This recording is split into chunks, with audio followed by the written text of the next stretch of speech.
Healthcare debates in the United States primarily center on the issue of the Affordable Care Act, possibly repealing it or replacing it with a GOP plan. However, there is a forgotten program that is about to expire in funding that is important for you to know about. It is known as the Children's Health Insurance Program, CHIP to shorten it.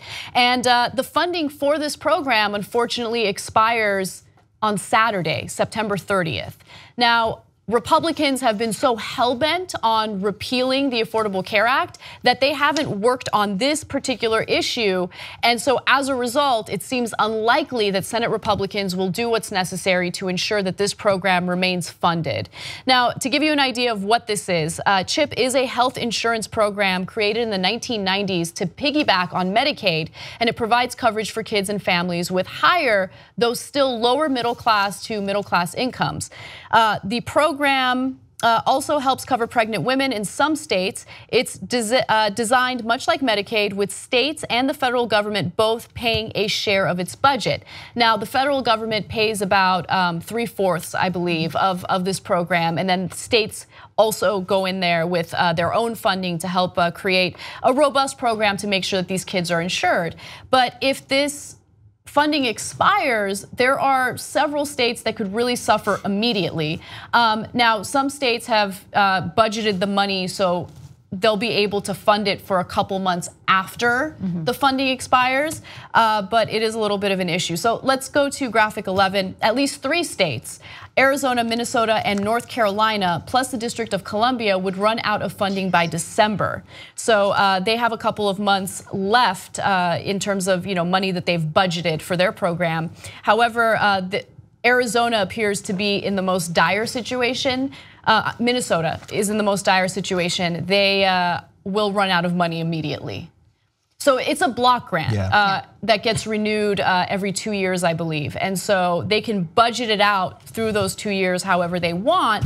And some states obviously budgeted so it would last a little longer. Minnesota is not the case. So this is an important program, and there were Republicans and Democrats in the House that took some action to make sure that this remains funded.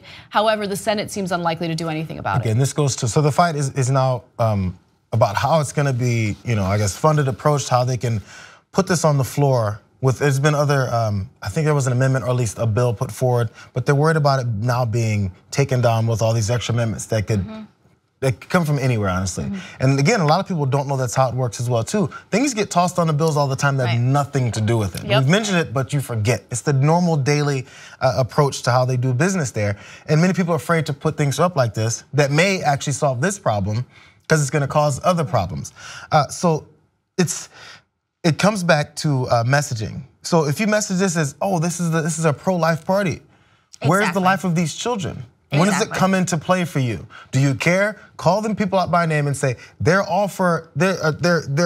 champions of life. This kid's about to die. And that's champion for this kid? You have the Christian Coalition who came in the early 80s, advocated on a moral economy, which of course benefited the 1%, and you have the most vulnerable people, whether it's disabled people coming into Congress and advocating to save ACA while they're being pulled away by security. What are the kids gonna show up? Kids who are attached to respirators?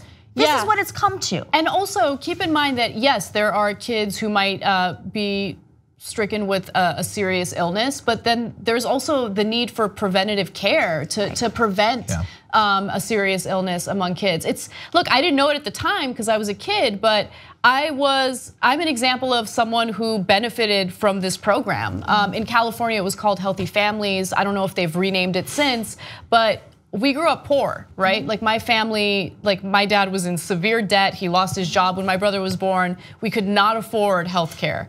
And so because of Healthy Families, I was able to visit the doctor when I needed to see a doctor. I was able to get dental It's simple. What if you had asthma? Cleanings. Yeah, exactly. So I was healthy, luckily, but there are kids who have all sorts of serious illnesses who need this program, and to know that it's gonna be snatched away from them because Senate Republicans were so hell-bent on the Affordable Care Act, they didn't really care too much about this issue. It's just so maddening. It's so maddening. That's why we need Medicare for all. Yes. I mean, this just further proves that point, because even with single payer is the way, even under the other Democrats' proposals that are out there that they're using to compete, it still doesn't protect from things like this because, okay, so you want to push forward another program, Chris Murphy, then what are you going to do when the Republicans come out and go after this program? So when you have Medicare for all, Republicans can't play these little games where they pick and choose a program to go and champion against and attach it to another bill or detach it from a bill. That's why Medicare for all works. If you like this video, you'll love the whole TYT network. Check it out at tytnetwork.com/join.